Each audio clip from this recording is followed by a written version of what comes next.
नमस्कार विद्यार्थी मित्रांनो, डॉक्टर सुशील स्पॉटलाइट या युट्यूब चॅनलवर आपलं सर्वांचं स्वागत आहे. मंगळवार 23 एप्रिल 2019 संबंधीच्या महत्वाच्या न्यूज आपण बघणार आहोत. सर्वात पहिली न्यूज श्रीलंकेतल्या आणीबाणी संबंधीची आहे. श्रीलंकेमध्ये आणीबाणी लागू करण्यात आलेली आहे, पण ही आणीबाणी सशर्त आणीबाणी आहे. सशर्त आणीबाणी म्हणजे काय की या आणीबाणीच्या माध्यमातून अभिव्यक्ती स्वातंत्र्याचा संकोच न करता आणीबाणीच्या उपाययोजनांचा वापर जो आहे तो दहशतवाद्यांना लक्ष्य करण्यासाठी केला जाणार आहे. नॅशनल ताहिद जमात हा हा एक मुस्लिम रॅडिकल गट आहे. या मुस्लिम गटावर संशय आहे, पण अजून पुष्टी झालेली नाही की हे सगळे बॉम्बस्फोट यांनीच केलेले आहेत म्हणून. पण मोस्ट प्रोबॅबली याच्यातल्या काही लोकांना अटक केल्यामुळे तो संशय बळावला आहे. नॅशनल ताहिद जमात बांगलादेश, म्यानमार आणि भारतातल्या तमिळनाडू राज्यामध्येही सक्रिय आहे बघा. मंगळवारी 23 एप्रिल 2019 म्हणजे आजच्या दिवशी श्रीलंकेमध्ये राष्ट्रीय दुखवटा सुद्धा जाहीर करण्यात आलेला आहे. मृतांमध्ये भारतीयची संख्या 8 आहे एकूण. तिच्यातले आता 6 जनता दल, काही ठिकाणी 4 आहेत, कुठं 7 आहेत, तर एवढा काही इश्यू नाही. पण एक लक्षात ठेवा की जनता दल यस कर्नाटक हा जो पक्ष आहे त्याचे कर्नाटकमधील कार्यकर्ते त्यांचा हिच्यामध्ये मृत्यू झालेला आहे, तर तो पक्ष लक्षात ठेवा, जनता दल यस. मग आता श्रीलंकेत आणीबाणी सुरू झाली म्हटल्यानंतर आपल्याकडचे आणीबाणीचे आर्टिकल्स नीट करून ठेवायचे बघा. आर्टिकल 352, 356, 365, 360. अमेरिकेत सुद्धा आणीबाणी लागू झाली होती, तर त्याच्यामुळे ह्या गोष्टी नीट करून ठेवायच्या. प्रश्न अपेक्षित आहे बा येणाऱ्या परीक्षांमध्ये की आपल्याला याच्याशी संबंधित विचारलं जाऊ शकतं. दुसरं, इथं अभिव्यक्ती स्वातंत्र्याची गोष्ट केलेली आहे. अभिव्यक्ती स्वातंत्र्य आर्टिकल 358 हे आर्टिकल 358 कलम 19 रिलेटेड आहे बघा, की जर एक्सटर्नल अग्रेशन असलं तर तुम्हाला कलम 19चं हे मिळत नाही संरक्षण, पण जर इंटरनल आर्म रिबेल असला तर 19च्या अंतर्गत येणारे अभिव्यक्ती स्वातंत्र्याचे जे काही कलम आहेत ते तुमचे म्हणजे ते काढून घेतले जात नाही जर आर्म रिबेल असला तर. अदरवाईज सगळ्या फंडामेंटल राईट्समध्ये कलम 20 आणि 21 हे इंटॅक्ट राहतं आर्टिकल 359 नुसार. तर ते सगळे नीट करायचं बघा, कारण इथं अभिव्यक्ती स्वातंत्र्याबद्दल बोलण्यात आलेलं आहे, म्हणून आपल्याला आर्टिकल 358, 359 सुद्धा करणं गरजेचं आहे. यंदा प्रथमच मतदान केंद्रांवर महिलांसाठी स्वतंत्र रांग असणार आहे. चांगला इनिशिएटिव्ह आहे. प्रत्येक मतदान केंद्रावर 3 रांगा असतील, एक स्त्रियांसाठी, एक पुरुषांसाठी आणि एक ज्येष्ठ नागरिकांसाठी. 15 प्रकारच्या अत्यावश्यक सुविधा आहे. या जवळपास मागच्या याला 7-8 राहायच्या, तर त्या डबल करण्यात आलेल्या आहे. याच्यामध्ये रॅम्प, पिण्याचे पाणी, मतदान मदत कक्ष, स्वच्छतागृह इत्यादी. महिलांबरोबर जी लहान मुलं येणार आहेत त्यांच्यासाठी पाळणा घराची सुद्धा तिथं व्यवस्था करण्यात आलेली आहे आणि प्रॉपर स्किल्ड पाळणा घरातील व्यक्ती तिथं ठेवण्यात आलेली आहे. तर ते एक महत्वाचं आहे बघा. अंध आणि दिव्यांग या मतदारांनी जर आधी माहिती देऊन निवडणूक यंत्रणेकडे वाहतुकीची मागणी केलेली असेल तर त्यांच्यासाठी आयदर सार्वजनिक वाहतूक उपलब्ध नसली तर खासगी वाहतुकीद्वारे त्यांची व्यवस्था करण्यात येणं बंधनकारक, म्हणजे निवडणूक आयोगाने तशा उपाययोजना केलेल्या आहेत. तर ह्या महत्वाच्या बेसिक गोष्टी लक्षात ठेवा. योगेंद्र पुराणिक हे मूळचे पुण्याचेच आहेत बघा. हे जपानमध्ये आमदार झालेले आहेत. आता जपानच्या टोकियो जवळील एदोगावा खू येथील महानगरपालिकेची निवडणूक जिंकली त्यांनी. आता आपल्याकडे महानगरपालिकेची निवडणूक जिंकल्यानंतर त्या व्यक्तीला नगरसेवक म्हटलं जातं. तिथं ते आमदार आहेत जपानमध्ये. जपानच्या निवडणूक इतिहासातील पहिले बिगर जापानी लोकप्रतिनिधी आहे. हे खूप महत्वाचं आहे म्हणून विचारलं जाणार आहे. आजपर्यंत इतिहासामध्ये जपानच्या कुठलीही बिगर जापानी व्यक्ती लोकप्रतिनिधी म्हणून निवडून आलेली नाही आहे आणि योगेंद्र पुराणिक हे पहिले आहेत. 1999 पासून मल्टीनॅशनल बँकेत जनरल मॅनेजर आहेत ते जपानमध्ये स्थायिक झालेले आहेत. जपानमध्ये मतदानाचा अधिकार कोणाला असतो तर केवळ जपानचे नागरिकत्व मिळालेल्या किंवा स्वीकारलेल्या व्यक्तींना असतो. म्हणजे अत्यल्प भारतीयांनी मतदान केलेलं आहे, परंतु इथला जो स्थानिक जापानी पक्ष आहे, स्थानिक जापानी नागरिक आणि राजकीय पक्ष यांचा पाठिंबा योगेंद्र पुराणिक यांना होता, त्याच्यामुळे ते निवडून आलेले आहेत. तर ही खूप महत्वाची गोष्ट आहे. येत्या काळात हे विचारलं जाऊ शकतं, कारण पहिली व्यक्ती आहे बिगर जापानी. संपादकीयमध्ये आता हे राजकीय बाबीत जास्त आहे बघा. याच्यामध्ये विकास मुद्दा कुणामुळे नाही आला, तर हे सगळं तुम्ही विचार वाचू शकता आपल्या टेलिग्राम चॅनलवर. डॉक्टर सुशील स्पॉटलाइट जे युट्यूबचं नाव आहे तेच टेलिग्रामचं आहे. मोदी विरुद्ध काँग्रेसचा जाहीरनामा. सरन्यायाधीश चुकलेच, हे खूप महत्वाचं आहे बघा. सरन्यायाधीशांवर लैंगिक शोषणाचे आरोप करण्यात आलेले आहेत, विनयभंगाचा आरोप झालेला आहे आणि ते सगळं पत्र लिहून त्या महिलेनी सर्व सुप्रीम कोर्टाच्या न्यायाधीशांना पाठवलं. ते बाहेर लीकही झालं आणि मीडियामध्येही आलं. असं असताना आता याच्यामध्ये इश्यू एवढाच आहे की याचा रोग असा आहे की जी काही प्रोसिजर आहे ती फॉलो झाली पाहिजे. आता बहुतांशी लोक याच्याबद्दल जे काय बोलतायत तर ते प्रोसेस बद्दल बोलत नाहीयेत. म्हणजे न्यायालयाच्या विश्वासार्थेस बाहेरून धोका नाही तर असलाच तर तो आतून आहे, हे न्यायाधीश रंजन गोगोई यांचं स्टेटमेंट आहे गुवाहाटी हायकोर्टचे जज असताना 2006 मधलं. तर सरन्यायाधीश यांनी जे काही विशेष कोर्ट आणि ते घेऊन त्यांनी जे काही एक्सप्लेनेशन दिलं की बाबा हे सगळं न्यायव्यवस्थेवर घाला घालण्यासाठी केलेलं आहे वगैरे वगैरे.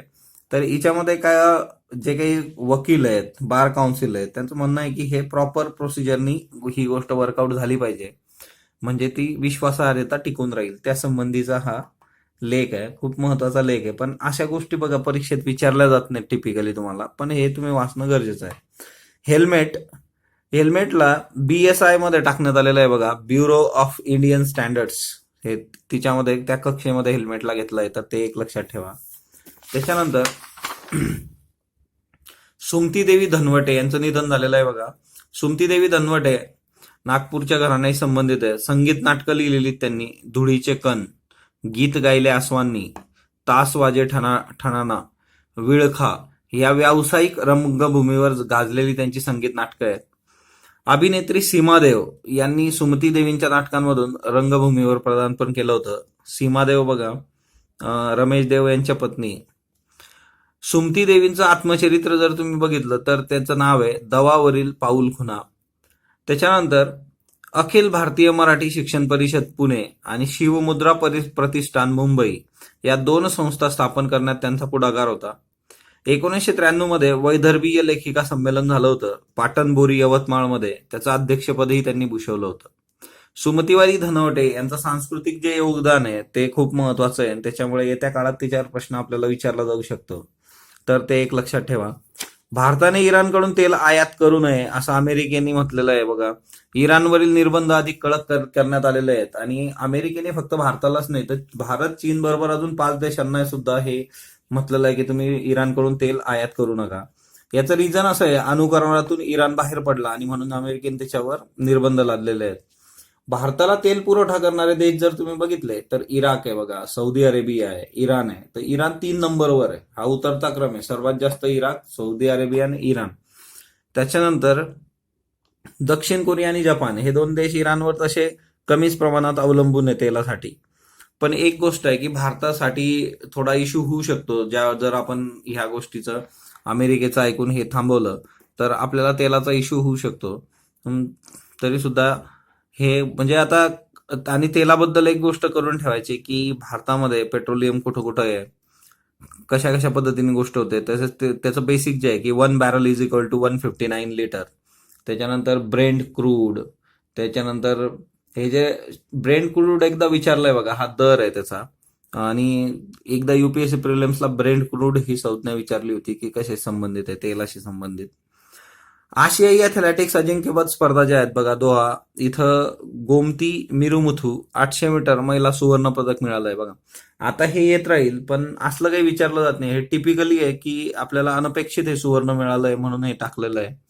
असे बरेच प्लेयर्स आपल्या, आता आशियाई स्पर्धा म्हटल्यानंतर आपल्याला बरेच मेडल्स मिळतील. जर त्याच्यात काही टिपिकल गोष्ट असली तर तेवढीच आपण करायची, बाकीच्या गोष्टी नाही केलेल्या चालतात, कारण एवढं बारीक कोणी विचारत नाही. सगळ्यात फायनल जो निकाल येईल ती भारताला किती पदकं भेटली, किती नंबरवर आहे ते आपण करूयात. निवडणूक रोख्यांचे धोके. महाराष्ट्र टाइम्सला खूप चांगलं आर्टिकल आलं आहे, काळा पैसा कमी होण्यापेक्षा अधिक वाढला. निवडणूक रोख्यांबद्दल आपण खूप बघितलंय आधी, इलेक्टोरल बॉन्ड्स बद्दल. इलेक्टोरल बॉन्ड्स येण्याच्या आधी काय होतं की तुम्ही कुठल्याही राजकीय पक्षाला 20,000 रोख रक्कम देऊ शकत होता, त्याच्यानंतर तुम्हाला धनादेश द्यावा लागायचा. निवडणूक रोखे आले 2017च्या बजेटमध्ये, त्याच्यानंतर तुम्हाला 2,000 रुपयेच रोखीने देता येतात, बाकी तुम्ही इलेक्टोरल बॉन्ड्स घेऊ शकता. इलेक्टोरल बॉन्ड्स हे कुठल्या डिनॉमिनेशन मध्ये, 1,000, 10,000, 1,00,000, 1 कोटी असे आहेत बघा. आणि त्यांनी रेफरन्स दिला 1937च्या प्रांतीय निवडणुकांचा की काँग्रेसच्या उमेदवारांचा खर्च पाहून गांधीजींनी डोक्यावर कपाळावर हात मारून घेतला होता 1937 मध्ये. काँग्रेसने कुठं कुठं सरकार बनवलं होतं बरं, कुठल्या कुठल्या प्रांतीय याच्यामध्ये काँग्रेस मेजॉरिटीने आली होती, कमेंट बॉक्समध्ये सांगा बरं, जरा इतिहासाचा प्रश्न आहे. 1969 मध्ये खासगी कंपन्यांनी पक्षांना देणग्या देऊ नये असा कायदा इंदिरा गांधी यांनी केला होता. आणि याच्यावरून काळा पैसा कमी होण्याच्या ऐवजी तो अजून वाढलाय बघा. 1969 खाजगी कंपन्यांनी पक्षांना देणग्या नेऊ नये असा कायदाच इंदिरा गांधींनी काढला होता. निवडणूक रोख्यांचा जर विचार केला तर एसबीआय मधून आपल्याला ते उपलब्ध करून दिलेले आहे ना. आतापर्यंत एसबीआयनी 1,716 कोटींचे निवडणूक रोखे विकले. म्हणजे बघा तुम्ही किती मोठ्या प्रमाणावर ही आहे. आणि एकट्या मुंबईतून 500 कोटी विकले गेलेले आहेत. त्याच्यामुळं निवडणूक रोख्यांबद्दल आणि आपण बघितलं होतं की त्याच्यासाठी तुमचं अकाउंट पाहिजे पक्षाचं अधिकृत. त्याच्यात 15 दिवसाच्या आत तुम्हाला ते पैसे टाकावे लागतील. म्हणजे तो बॉन्ड वगैरे वगैरे सगळ्या बेसिक गोष्टी आपण बघितल्या. पण निवडणूक रोख्यांना सर्व स्तरांवरून विरोध झालेला आहे. तर ती एक गोष्ट लक्षात ठेवायची. 25 एप्रिलला गुरुवारी आपला 3 वाजता युपीएससीची कॅम्प युनिक अकॅडमीच्या कॅम्प ब्रांचला युपीएससी प्रिलिम्स 2018च्या जीएसचं अनालिसिस आणि 2019 प्रिलिम्स मध्ये काय प्रश्न आपल्याला येऊ शकतात याबद्दल आपण डिस्कशन असणार आहे. तर ते ओपन टू ऑल आहे, ते तुम्ही नक्की अटेंड करा. आज आपण आसाम बघणार आहे बघा. आसाम हा खूप महत्वाचा स्टेट आहे आपल्यासाठी. आसामवर आपल्याला प्रश्न विचारले जाऊ शकतात. कामाख्या देवी टेम्पल बघा, हे कामाख्या देवी टेम्पल खूप न्यूज मध्ये होतं. याचा फोटो पण आहे इथं. कामाख्या देवी टेम्पल हे का महत्वाचं आहे तर साबरीमालाचा जो इश्यू झाला त्यावेळेस ही खूप चर्चा झाली होती बघा कामाख्याची. तर कामाख्याची स्टोरी तुम्ही करू शकता. आसाममध्ये आहे बघा हे. आता आसाममध्ये महत्वाच्या ज्या काही गोष्टी आहेत, ही सगळी नदी जी दिसते तुम्हाला ही ब्रह्मपुत्र आहे बघा. खूप महत्वाची नदी आहे. आसाम आणि वरती अरुणाचल प्रदेश आहे बघा. अरुणाचल आणि आसाम मधून जाते. कोण बनेगा करोडपती मध्ये पण विचारलं होतं बघा हे. आणि दुसरी महत्वाची गोष्ट की आता याच्यामध्ये नॅशनल पार्क्स कुठले कुठले आहेत. आपल्याला असंही विचारलं जाऊ शकतं की वेस्ट पासून ईस्ट पर्यंत नॅशनल पार्क लावा किंवा ईस्ट पासून वेस्ट पर्यंत लावा. तर आपण जर बघितलं तर सगळ्यात इथं ओरंग नॅशनल पार्क आहे बघा. Rajiv Gandhi Orang national park. त्याच्यानंतर हे नामेरी नॅशनल पार्क आहे. त्यानंतर इथं काझीरंगा नॅशनल पार्क आहे. त्याच्यानंतर दिब्रू साईखोवा नॅशनल पार्क आहे. तर हे सगळ्या गोष्टींचा जर विचार केला तर हे आपल्यासाठी खूप महत्वाचे आहेत हे सगळे नॅशनल पार्क्स. मानस आहे बघा इथं. तर हे नीट करायचे बघा. मानस, ओरंग, नामेरी, त्याच्यानंतर काझीरंगा, त्याच्यानंतर हे दिब्रू साईखोवा. दुसरी महत्वाची गोष्ट आहे की आता टायगर रिझर्व कुठले कुठले आहे तर 4 टायगर रिझर्व बघा आसाममध्ये. एक म्हणजे मानस टायगर रिझर्व आहे. दुसरं म्हणजे नामेरी, हे इथं नामेरी टायगर रिझर्व आहे. त्याच्यानंतर ओरंग नॅशनल पार्क जे आहे ते पण टायगर रिझर्व आहे आणि काझीरंगा पण आहे बघा. 1, 2, 3, 4 हे 4 टायगर रिझर्व सुद्धा आहेत. दुसरी महत्वाची गोष्ट याच्यामध्ये की निरांचल हिल आहेत बघा इथं गुवाहाटी जवळ. निरांचल हिल्स हे महत्वाचं आहे. यांचं हायकोर्ट पण गुवाहाटीचं आहे. त्याच्यानंतर गोलपारा नावाचं हे जे ठिकाण आहे इथं मोरियन आर्किटेक्चर आणि त्या सगळ्या गोष्टी इथं सापडतात. ते हिस्टोरिकल रेफरन्स येतात. त्याच्यानंतर हे सादिया डुबरी बघा. नॅशनल वॉटरवे आहे हा ब्रह्मपुत्रामधून. हे इकडं सादिया आहे वरती आणि हे इकडं डुबरी आहे. तर सादिया डुबरी हा एक नॅशनल वॉटरवे आहे. दुसरी महत्वाची गोष्ट माजुली बेट आहे बघा इथं. हे जगातलं सगळ्यात मोठं रिव्हराईन आयलँड आहे. त्याच्यामुळे नदीमुळे तयार झालेलं बेट जगातलं सगळ्यात मोठं माजुली. माजुलीच्या बाबतीत तुम्ही जर गोष्टी बघितल्या तर पहिला आयलँड डिस्ट्रिक्ट सुद्धा आहे हा भारतातला. दुसरी महत्वाची गोष्ट आसाम गव्हर्नमेंटने एक स्कीम राबवली माजुली करता. त्या स्कीमचं नाव आहे sustainable action for climate resilient. Okay. आता sustainable action for climate resilient ही जी स्कीम आणली यांनी, ही कशासाठी आणली तर पहिला कार्बन न्यूट्रल डिस्ट्रिक्ट माजुलीला बनवायचं आहे. त्याच्याकरता ही आसाम गव्हर्नमेंटने आणलेली स्कीम आहे. पहिला कार्बन न्यूट्रल जिल्हा. त्याच्यानंतर इथं मिशिंग नावाच्या ट्राईब्स आहेत बघा. जर तुम्ही आदिवासी बघितलं तर मिशिंग आहेत. ॲव्हिफोना स्पेसिस म्हणून इंडेंजर स्पेसिस इथं आढळते. तर ते पण एक महत्वाचं आहे. त्याच्यानंतर सुआलकुची नावाचं ठिकाण आहे बघा याच्यामध्ये आसाममध्ये की ज्याला मँचेस्टर ऑफ आसाम म्हटलं जातं. मोठ्या प्रमाणावर सिल्कचा इथं विचार आहे. सिल्क जर तुम्ही बघितलं तर मुगा सिल्कचं सगळ्यात जास्त प्रोडक्शन आसाम करतं बघा. त्याच्यानंतर ह्या माजुली आयलँडचा जर विचार केला तुम्ही तर इथं निओ वेस्टनाईट म्हणजे वैष्णवीच्या मधलं जे काही निओ वेस्टनाईट नावाची थिंकिंग स्कूल आहे ते माजुलीशी त्याचा सरळ सरळ संबंध आहे. श्रीमंत शंकरदेवा हे गुरु आहेत आणि म्हणजे त्या व्यक्तीने ते सगळं फाउंडर आहेत श्रीमंत शंकरदेवा निओ वैष्णवाईटचे. तर तो पण एक माजुलीच्या बाबतीत महत्वाचा रेफरन्स आहे. मानसच्या बाबतीमध्ये एक महत्वाची गोष्ट म्हणजे काय तर बेंगॉल फ्लोरिकन हा जो इंडेंजर स्पेसिस आहे ही बेंगॉल फ्लोरिकन या बर्डचे लार्जेस्ट पॉप्युलेशन आपल्याला मानसमध्ये सापडतात. इथं मानस रिव्हर सुद्धा आहे बघा, ही जी आहे ही मानस रिव्हर आहे. नदी पण विचारली जाते बघा, तर मानस रिव्हर लक्षात ठेवा. त्याच्यानंतर दिब्रू साईखोवा जे नॅशनल पार्क आहे बघा इथं, हे दिब्रू साईखोवामध्ये कुठल्या कुठल्या नद्या आहेत तर इथं ब्रह्मपुत्रा आहे बघा ही, त्याच्यानंतर लोहित आणि दिब्रू रिव्हर अशा 3 रिव्हर आहेत बघा. दिब्रू साईखोवामध्ये ब्रह्मपुत्रा, त्याच्यानंतर लोहित रिव्हर आणि दिब्रू रिव्हर, तर 3 नद्या इथून जातात. तर तो एक महत्वाचा रेफरन्स आहे. त्याच्यानंतर दुसरी महत्वाची गोष्ट की डान्स जर बघितला आसामचा तर बिहू डान्स फेमस आहे बघा, बिहू डान्स. लँग्वेज यांची आसामीज आहे बघा.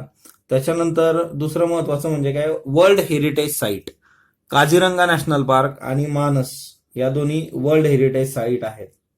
तर ते एक लक्षात ठेवायचं. त्याच्यानंतर दुसऱ्या महत्वाच्या गोष्टी जर आपण इथं बघितल्या तर आसामच्या बाबतीमध्ये काही टिपिकल गोष्टी लक्षात ठेवायच्या. तर इथं साऊथ वेस्ट मान्सूनमुळे पाऊस येतो बघा. त्याच्यानंतर दुसरी महत्वाची गोष्ट म्हणजे काय तर गोल्डन लंगूर जे इंडेंजर स्पेसिस आहे ते सुद्धा आसाममध्ये आपल्याला बघायला मिळतं. गोल्डन लंगूर लक्षात ठेवा, इंडेंजर स्पेसिस आहेत. त्याच्यानंतर दुसरं महत्वाचं म्हणजे काय पोबितोरा वाईल्ड लाईफ सेंच्युरी सुद्धा इथं आहे. तर ती एक महत्वाची बघा, ती लक्षात ठेवायची, विचारली जाते पोबितोरा वाईल्ड लाईफ सेंच्युरी. त्याच्यानंतर दिब्रुगड जो ठिकाण आहे सगळं हे दिब्रुगड, या दिब्रुगडमध्ये नॉर्थ ईस्ट मधलं एकमेव बोटॅनिकल गार्डन आहे, नॅचरल बोटॅनिकल गार्डन. तर ते जोकाई बोटॅनिकल गार्डन म्हणून आहे. तर ते एक लक्षात ठेवा बघा, जोकाई बोटॅनिकल गार्डन. त्याच्यानंतर जर पुढचा रेफरन्स बघितला आसाम संबंधीचा, आहोम डिनॅस्टीचे रेफरन्सेस जे काही ते आसामशी रिलेटेड बघा, आहोम डिनॅस्टी. त्याच्यानंतर नेक्स्ट वन याच्यामध्ये बोडोज जे काही आहे त्यांचा बिसागू नावाचा फेस्टिवल असतो बघा. जसं बिहू असतं तर तसं बोडोज जे आहेत, आता Bihu missing tribe most probably याला हे करते, तर बिसागू हा एक फेस्टिवल लक्षात ठेवा. त्याच्यानंतर नेक्स्ट वन भूपेन हजारिका. भूपेन हजारिकांना बघा भारतरत्न मिळालंय, आसामशी संबंधित व्यक्ती आहे. तर आपल्याला आसामवर प्रश्न विचारण्याचे चान्सेस खूप जास्त आहे यावर्षी, कारण भूपेन हजारिकांमुळं. तर ते भारतरत्नांमुळं ते जास्त मॅटर करायला आपल्याला विचारलं जाऊ शकतं. त्याच्यानंतर मुगा सिल्क मी तुम्हाला सांगितलं, ते एक लक्षात ठेवा आसामच्या बाबतीमध्ये. आणि बेल आणि ब्रास मेटलचे क्राफ्ट्स आसाममध्ये मोठ्या प्रमाणावर असतात, ते पण एक लक्षात ठेवा. सो आसामच्या बाबतीमध्ये ह्या मिकीर हिल्स आहेत. तुम्हाला जी बाकीची माहिती दिली ती लक्षात ठेवा, कामाख्या. त्याच्यानंतर हे जे वेगवेगळे आपण नॅशनल पार्क्स बघितले, वाईल्ड लाईफ सेंच्युरीचे नाव तुम्हाला सांगितले, टायगर रिझर्व ते नीट लक्षात ठेवा, माजुली आयलँड नीट लक्षात ठेवा. आसाम आपल्यासाठी खूप महत्वाचा आहे बघा. स्पॉटलाईटला लाईक करा, शेअर करा, सबस्क्राईब करा. जर तुमचे काही सजेशन कमेंट बॉक्स नोंदवा. धन्यवाद विद्यार्थी मित्रांनो.